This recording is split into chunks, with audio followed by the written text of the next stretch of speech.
This is the Musketeer Coaches Show, and it's right here on Fox Sports Radio 620 KMNS. On the road for the show in Waterloo, Iowa. Musketeer hockey on tap tonight against the Blackhawks, and we're talking Musketeer hockey. It's brought to you by Bob Rose, of course, Knife River, Sioux City Ford. Luke Strand is with me. He's the head coach. I look outside, Coach. It looks beautiful here compared to the last time we were here. Well, it started the day of snow, though. Yeah. So only to make things even, right? No, it is nice to be back. It was nice to have a normal length of trip to Waterloo as well. Yeah, there we go. But that is coming up tonight. We'll talk all about that matchup, another huge matchup for the Musketeers and Sioux City over the weekend. 3 games, Friday, Saturday, Sunday, and you might as well have a challenge. That means first place, Fargo ahead of you, and Waterloo in second place now for tonight. Coach, what do you see in that mindset? They just seem like they're taking another step or like a playoff step. Yeah, I think obviously getting some bodies back is a huge part of it. The idea that we're understanding that the time of the year, the importance of things. Maybe at the end of the day, though, there's got to just be a confidence in the idea that the lineup is way more secure with bodies. But some guys are playing great hockey. Obviously, Brinker winning Player of the Week back-to-back weeks here. But more team effort going on than anything else. Well, team effort is going on, obviously, because you're running lines. When you guys are successful, like let's start with Friday, and it was a terrific win over a Tri-City team that's won the Anderson Cup. We can talk all about Poss and Brink and Callie and Kelly, but those were lines rolling all the way up and down. Yeah, they were. I mean, I thought maybe the biggest line of the weekend was Melky, Steiny, and Miller. They checked on both teams, and I think shut down top line of Tri there, and then the Booty and Fury of that company, and then the next play Fargo. You got to shut down Myers and Crone, probably the two currently prolific scorers going on in the league. So they did an excellent job of doing so. It's always nice to be at home when you can get those matches, but all that does now, it gave other people more time, space, room for offensive opportunities, and they had their share of looks themselves, just out of maybe pestering away the offensive group of the other team. Well, they made it simple. I really think those 3 guys, and I was so impressed with them matching up against top units, top teams, and stuff like that. They are pesky, but they make things. They do it the easy way. They do. I would say, knock on wood, they play pretty darn air-free hockey. I mean, they make it. The other team, if they want to score, they're going to have to do it the long way. There's going to be no free ones. But their detail, their consistency is there, and they've thrived on it. They've enjoyed the shutdown part of this whole deal. And early in the year, it was Fordo with Steiny and Miller, and Melky's turned into be an unbelievable defensive center for us, and at the same time, hopefully free up some offensive opportunities here for Fordo. Well, and now let's look at it now. It's one of those things. You've had teams in the past. I mean, I remember a Carpenter that was one of your top stoppers. Playing 2 ways gives you success later on. It does. I mean, God bless Carpy, but here he is playing the NHL still and doing the same role, exceeding at it. So, there was Carpy as a prolific scorer out of midget that came in and just adjusted his game, found a way to stay above the puck, found a way to be still at offense because of opportunity that the other team gave him, but defensively unbelievably defendable.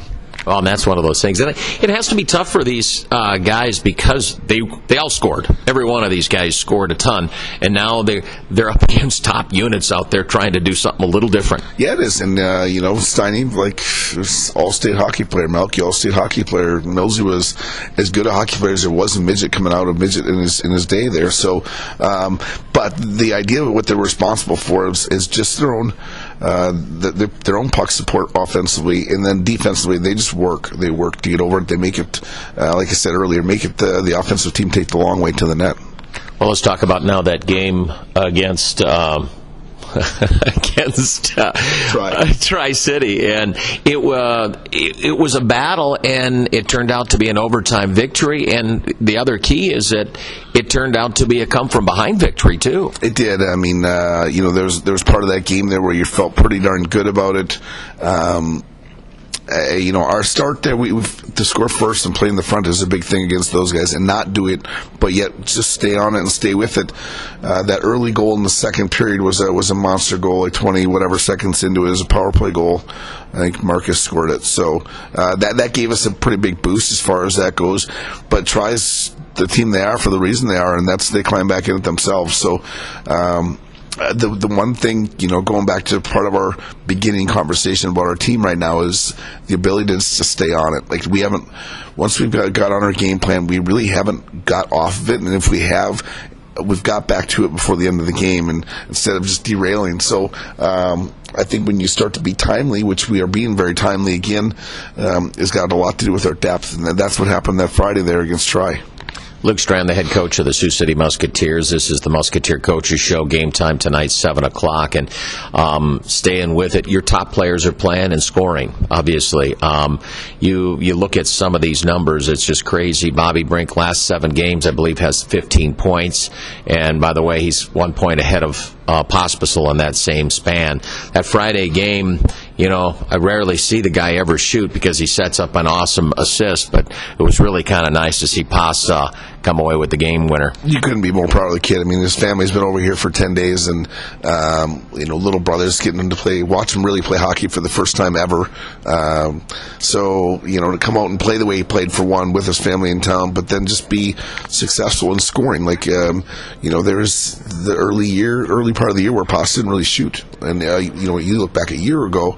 I think Pas at Christmas time only had like 18 shots. And so, his game's evolved for sure. You definitely see the high end of what he is. And the overtime winner that he scored is a mega big time goal to go far side, top shelf, and beat a talented goalie, but yet do it under pressure. Well, he did it under pressure. He got the game winner on it. And then let's move on. We'll do the one negative. Obviously, Tri-City got you back. But there wasn't a lot. I mean, there was a lot of positives in that Saturday game, too. There was. I mean, I think, do we like the result? No. Does anyone? No. Do we have to figure out a way to play back-to-back and find ways to win? We do. I thought our start was great. There was a middle frame there that I thought we just kind of let the game get away from us, basically on the penalty kill. And to nobody's fault except for the amount of power plays that the other team continued to somehow get all the time. They got that. I did see that you didn't get many on your side. That's the. We always get the token. We get the token one at the end, all right, to put the other marble in the pocket.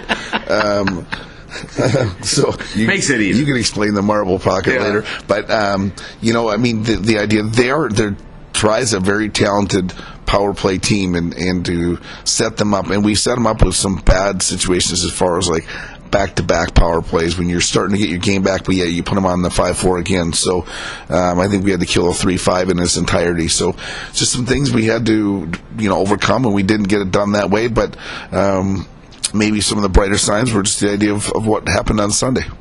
Well, we'll get to Sunday in a second. One more on the penalty kill. That was 5 power play goals against you in 3 games.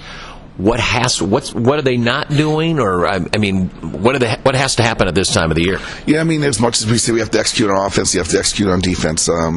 You play Try and Jones, he's kind of a puck floater, so you have to find a way to get in the lane of the puck and not let it be a single through second and third there, or short and third rather. But you just got to find a way, and we didn't get the blocks we needed. I think there's been some failed attempts of clears, which always seem to be nasty and bites in the backside, and then just some other parts of them. I think at the end of the day, there's just got to be. We got to see it as a game of 5-on-5. Your goalie's got to be taking care of one of their players, and the 4 others got to take care of the 4 other players, and we're going to have to find a different way and find a way that guys suck it up here. Yeah, I mean, some of those CNIs, it's almost like I don't know. It's almost like not a shot, but Tri-City does a terrific job on their power play, and the team you're playing tonight does a terrific job on the power play. Yeah, I mean, Waterloo's talented that way, and the ice sheet adds to it, I think, for sure. They're more maybe I think they have their share of seam plays, but at the same time, they do bomb from the top, and I think you're just going to find us probably play a little more controlled. When pressure calls, pressure is going to happen, but otherwise, maybe a little less pushing down the walls, a little more formidable middle play, and just little bit tighter towards our net. We're talking Musketeer hockey. We lay down in a fourth square about. How about that? Just squeeze in between the net, everybody. The Musketeer Coaches Show. It's brought to you by Bob Rose, of course. It's brought to you by Knife River and Sioux City Ford. Let's talk about that positive again. That was a battle. You expected a battle and a bigger push than last Sunday against Fargo. That's what you got, and you had to climb from behind again. Yeah, we did. And, Fargo had their lineup was in, and obviously they had a good weekend. They had beat Sioux Falls on Friday. They had walked through Lincoln on Saturday, and we personally had two good games and two good battles, and they tested us early as far as what we were going to bring to the table on to make it a Sunday game or a game of, it didn't matter what day it was at. And I liked the fact that we responded. It was our 10th time playing Fargo, so as you always saw on the board, it was Battle 10 of the Fargo War. And so you've got to find a way, and you know what, it doesn't matter from here on out. These are all battles now, and they're all going to turn into wars because everybody's fighting for lives, play another game or get more points. Well, and you look at it as a war, and it's going to be that way, especially to make the postseason, then run in the postseason. But this was extra checks, extra hits, and you knew that was coming. But laying down your body, getting in front of things, it was playoff hockey, and it was a game where you got down and came back, and that's two signs on the weekend of sustained hockey. I think that being said, you get best players being best players at the hardest time of the year, and that's what they've turned into right now with Brinker playing the way he's doing, Poss and Kelly. I just think we've had scoring that way, which, go back to that point, makes us a timely team. I don't think there's any panic right now, because everyone knows when someone goes over the boards, we have an opportunity to score because we're slotted the correct way and playing against the right group. So I thought there were some big performances. Sunday you saw probably the biggest glimpse of Blake Biondi that you'll see what's coming down the pipe for this kid, special player. Put him together with Bobby and Poster in the third, and as they did in Central Illinois in the third period when I put them together, they did it again, and they make some pretty good offensive music about what they do together. Yeah, and I thought Marcus played well then with Fordo after that, too. It was good. I mean, I thought, Marcus, I thought had been a mega player on Friday, a very good player on Saturday, and on Sunday probably just didn't have the same jump right away. And if they were going to be checked as hard as they were being checked, it was just kind of good to get them away and let Blake get up there and get some pressure off of Marcus as far as playing against those players. And at the same time, I think it gave Fordo a little kick in the backside too, because here comes a pretty darn good offensive left winger with you.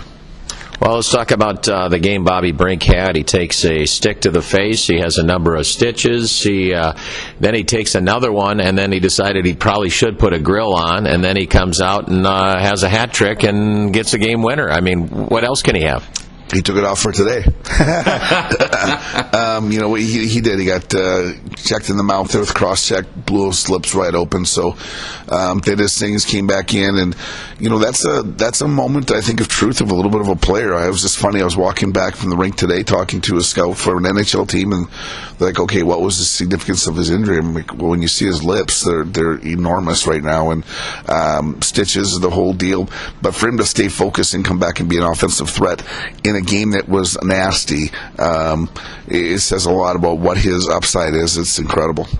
Boy, he was close to winning it earlier than he did. And I think it was like, well, fine, I'll just put a hammer down and put it past him. I mean, the one power play goal, he takes the slapper coming down the right side there and just wired a puck, and then obviously the overtime goal that Johnson makes a great seam play to Poss, who lays it out there to let Brinker skate into it. He got to take 3 strides and take a slapper on a one-timer, which oftentimes is a good sign for Bobby. That thing was coming out of the net like it went into the net pretty hard.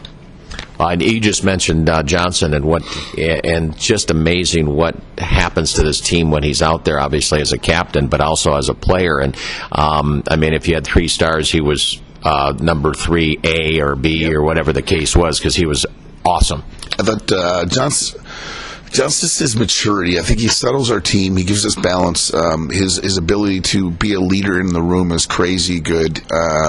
He's selfless in the way that he wants to be a part of everything. He will sacrifice his own game for the betterment of the team. He does it consistently, and at the end of the day, he's got a passion for the game that it's really fun because he just enjoys going out there and trying to be the best player he can be. Yeah, and obviously he's very angry at officials. He yells a lot or something like that.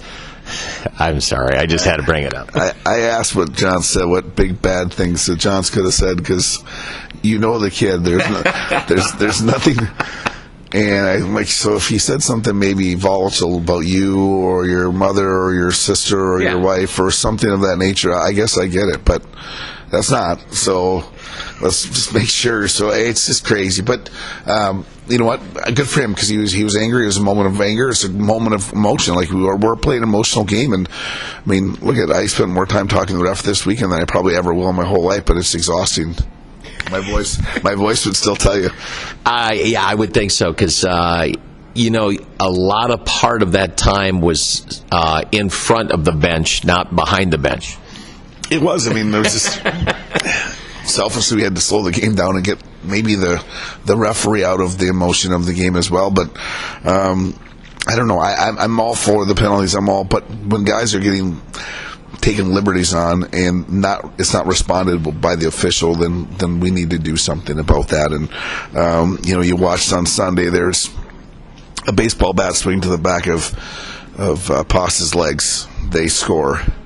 No one saw it. I mean, there's 8 eyes on the rink, so somehow no one saw it. So we just got to take care of ourselves that way. I think there's a moment of truth in the idea that as we all watch Martin play, like Martin gets abused out there, and he rarely draws a penalty because, one, he's not going to fall over, he's not going to dive, and he's not going to fake or embellish. So he takes an abuse, but you just wish at some point here those get called. Well, let's be honest. They get him called, it stops because that's why they're doing it. If you get away with it, I'm the other side. I wouldn't want to. I'd like to abuse him if he's on the other team. Yeah, and then usually the call happens after Martin does something back, and then they either take both or just Martin at times. So you know what? It's an exciting time of year. I think to go play hard hockey and the idea that we support each other, but you want to try to keep guys like Martin on the ice the most you can. Well, hopefully he's on the ice for tonight, a good chunk of it. Game time, 7 o'clock. The Musketeer Coaches Show is brought to you by Bob Rose, also Knife River and Sioux City Ford. The Musketeer Coaches Show is right here on Fox Sports Radio 620 KMNS. Speaking with Luke Strand, the head coach of the Sioux City Musketeers, as they gear up for the Waterloo Blackhawks tonight. We'll talk all about that matchup here coming up. This report is brought to you by, of course, Bob Rose, where the Coaches Show is. We're on the road, of course, in Waterloo, Iowa. And then we have game time, hockey TV, all that kind of good stuff here tonight. Also brought to you by Knife River and Sioux City Ford. Coach, as we get gearing up, there is tick, tick, tick, 4 games remaining in the season. Last couple of weeks have gone very fast. 3-point. I was hoping to say 3-game lead would be really nice, but 3-point lead over the Omaha Lancers. How much do the players turn around and look at that? How much do you guys look at it, or do you have to just wall it off? We just really convince the guys, I think, and live in a world where there's no mirrors. So you're not looking back to see what they're doing. We're trying to focus forward and going on what we got to get done. Obviously, is it prevalent? Yeah, it's present. I mean, you're going to hear about it, you're going to see it, you're going to check a score. But like tonight being a game where this is our game to catch up and put another point up on the board. I wouldn't say their schedule is favorable in the idea that they play Lincoln. They just finished Green Bay, Madison. So we just got to keep winning. Well, yeah, and that's just it. I think I've said it so many times. Even fans are always asking me, okay, what's the score of Omaha? What's the score of Omaha? I'm like, I'll give you the score of Omaha, but let's just focus on a win here, and we don't have to worry about Omaha. Yeah, I mean, that's the one thing with the standings where they're at. So, we got to get our wins when we play here. And, we've been talking about it as a group a lot, just like that, iron sharpens iron. So we're just trying to make ourselves better here. But the better the opponent we play, the better games we've been playing. So, and to do it at home was great. It was great to be back home, and now we got to go out and do it on the road. Well, and that's going to be a factor, obviously, tonight. One of the things that was a factor all 3 home games was your ability to have the last change. I think that was a factor against really good teams. It is. It always is. I mean, we get to match up some groups, play against some opponents we want, whether it's defensemen or forwards, and make that lineup a little bit different. So it changes this way. It does in some ways. Like tonight is a different story. I mean, at the end of that Fargo game, we all saw Matt Miller get dinged up there, and Matt won't be with us tonight playing, probably not for at least this weekend anyways, and on a nasty knee hit. So he's out. So we're just going to, you'll see some lines be a little bit different. You're going to see Ford will play on the right with Melky and Steiny, and try to maybe give us a little push there, and then maybe boys with Albin and Groundsy, and then probably a mix and match of our fourth group that we can put out there. Less line changes, or I mean not changes, but maybe a shorter bench, I should say. Potentially a little bit shorter bench, a little bit maybe. You're going to end up going out our top three right now, the way it sits. I like it. Obviously, Millsy's out. Blake won't be with us tonight. He had ACT today at school, and Stanger's baseball season is in full swing right now. So those three won't. Blake will be back with us here for the final 3 of the year, and then hopefully moving forward from there. Obviously a terrific talent as a young player. So then we just got to stay healthy, and at the same time we got to get Millsy back returned as well. Well, I guess one thing about it is if you come away with 2 points tonight, there's got to be a nice push against Omaha on that standings. They got to be looking because they're not playing until Friday. Yeah, I mean, there is. I mean, tonight ends up being a big game. The idea that we're just trying to move forward here in the right direction, and I think with purpose, with the idea that the purpose for our team is we're getting better, but guys got to play the right type of hockey at the right time of year, and it's been where we've been at, and I think we've done a good job with it, and obviously maybe a little bit shorter bench with a single standing game. Well, shorter bench and the fact that, I mean, no offense to maybe a lower line, you don't want to get bit by Orville's line at the wrong spot. Yeah, I mean, you're only allowed the one timeout, so you end up icing a puck after like an Orville's group. I mean, there's probably the best thing I can do coaching wise is get maybe a lower line out right after Orville's line, so the likelihood of him coming right back out isn't very high. But I'd say that about anybody except for Fargo with Myers and Corona. Every time I look down and look back up, those two are on the ice. So we just have to find some different ways there, get some combinations, and maybe even count on the idea that Fordo and Elvin can both shut down people. Well, and that's the fact as they continue to grow on it.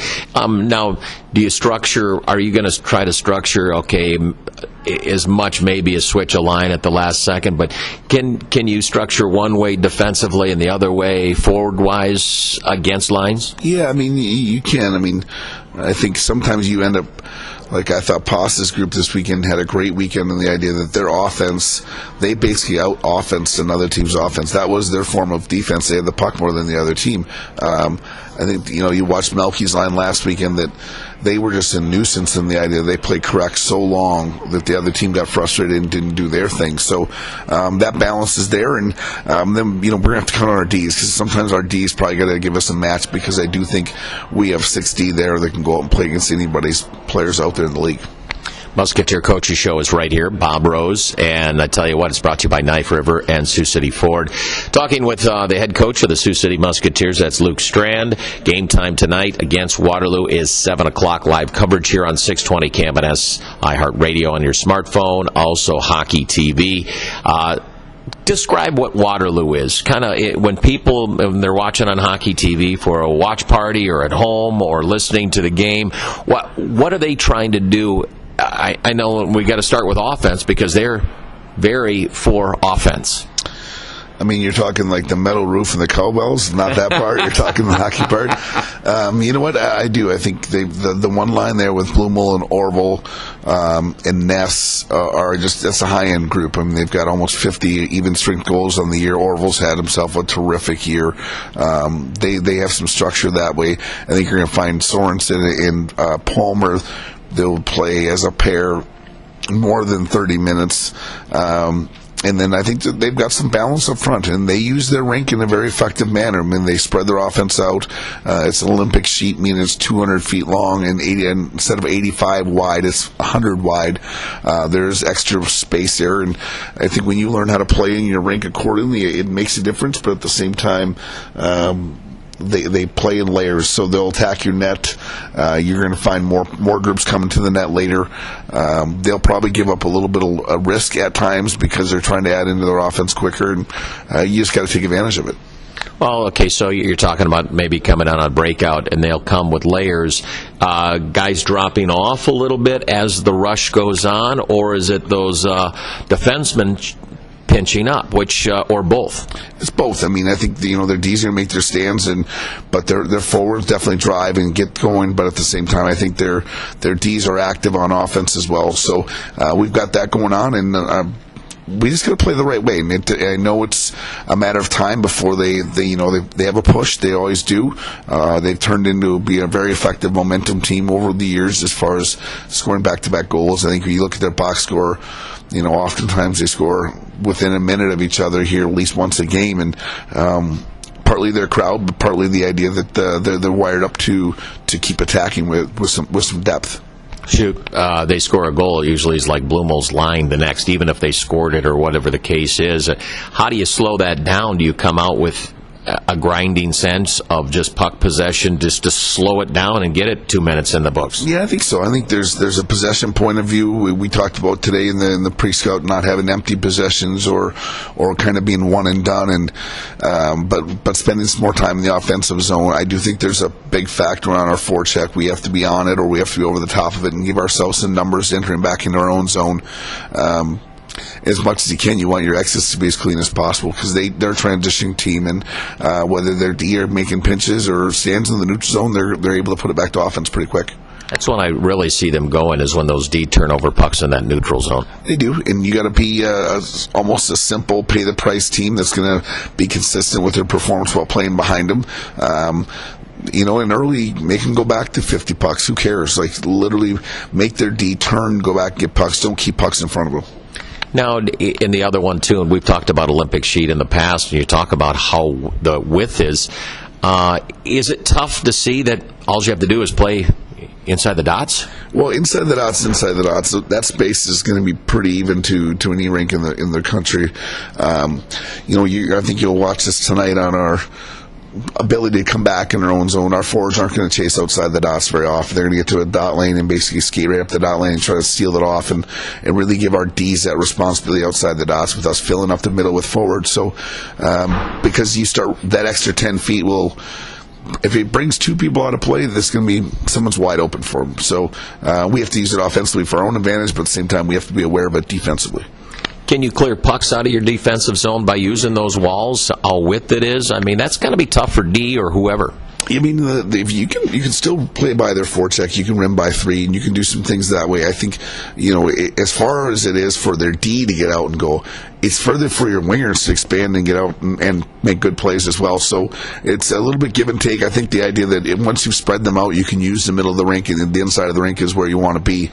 There's just that time. Sometimes you feel like you've got time and space on your hands to play offense, but it's kind of useless time and space is outside the dots in no man's land. Coach, talk about special teams now. That obviously has to be a huge factor. How do you stay out of the box with still playing physical? And then the other side is this is a team that draws a lot. They have the most penalties, power plays in the league, or very close to it, and they do give up penalty kill. I mean, they give up penalties on their side too, but they kill well. They do. They've killed. I think they definitely draw their penalties a number of ways. I'll keep it at that. I just refuse to let our guys dive. I think it's embellishing. I think is the wrong way to play. So we don't really do that.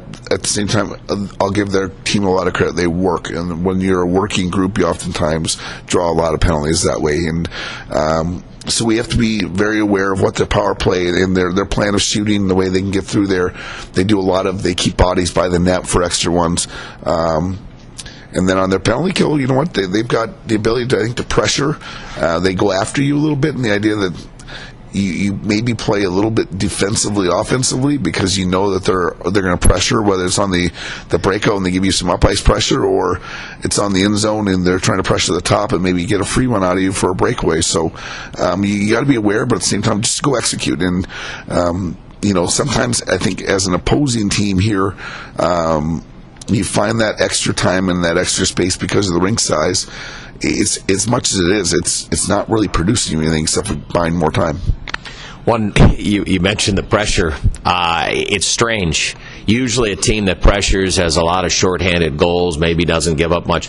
They have 10 shorthanded goals for, 10 shorthanded goals against. So that means they're active or taking chances. Oh yeah, they're going to they'll pressure the top if they didn't maybe get a block, drift on out to the neutral zone, just even on shorthanded. So, and then they might give them up because I think when they play I think around the net quite a bit with 3 bodies, so that eliminates those 3 guys. So if you would ever block a shot and they are a shooting team, there's a chance that it gets outside the zone in a race and a chase get after him. So I can see why both have occurred for them, and hopefully we can score a shorty here tonight. It'd be a big difference.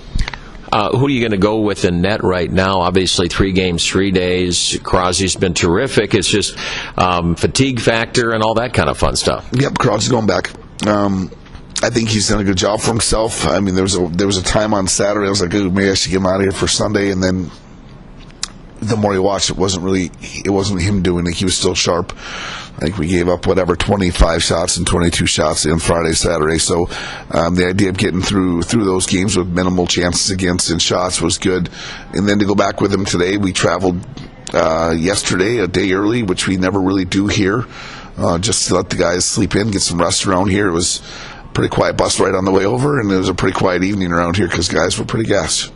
Well, I tell you what, if you get the 2 points tonight, it might be loud for about a half hour. Then I might hear some snoring or something like that. You're going to hear some guys getting some well-earned rest. At the same time, these points become huge. And midweek games like this time of year, we want to be playing, which is the beauty of all this.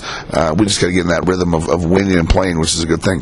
Tell you what, in the long run, if you are able to hold on and get into the postseason, you'll be as dangerous as any bunch out there because you had to work so hard. Yeah, I mean, it's funny. I just had a conversation this morning. It is, it's that iron sharpens iron. Like, we're playing top teams, quality teams. We're playing playoff opponents. We're not playing cupcakes. And the idea of the schedule, the way it works out, as tough as it is, it's also preparing us in the right way to start playoff hockey playing style earlier. And now we got to find our way in. And then to your point, I think there'll be some heads that'll be not wanting to play us.